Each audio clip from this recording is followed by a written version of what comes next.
Savol. Assalomu alaykum ustoz. Men haftalik bozorda gilam sotaman. Sotganda almashtirilmaydi, qaytarilmaydi deb shart qilib sotishim to'g'rimi? Bir xaridor shundoq shartlashib sotib olgan gilamni uyiga olib qaytarib keldi. Yanduraman dedi.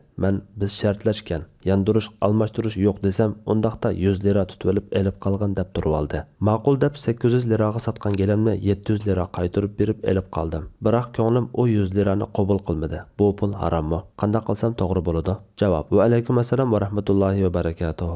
To'g'ri, sotquchi almashtirilmaydi, qaytarilmaydi deb shart qilgan bo'lsa, musulmon qilgan shartga amal qiladi degan hadisga asosan sotib oluvchining asla qaytarish huquqi bo'lmaydi.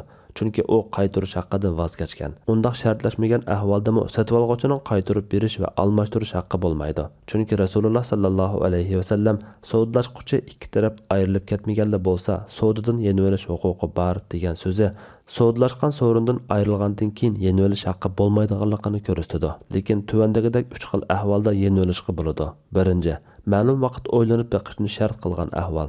Ikkinchi, tovarda ayib nuqson bayqalgan ahvol. Uchinchi, tovarni ko'rmay sotib olgan ahvol. Buningga asosan tovarda ayib ko'rilmagan ahvolda sotib oluvchi tovarni qaytara olmaydi. Agar pul tutib olib qaytarib bersa, bu molni sotgan bo'ladi. Ya'ni bu yangi bir savdo. Shunga tutgan pul halol bo'ladi. Natijada 800 liraga sotgan gilamni keyin shu kishidan 700 liraga sotib olgan bo'ladi.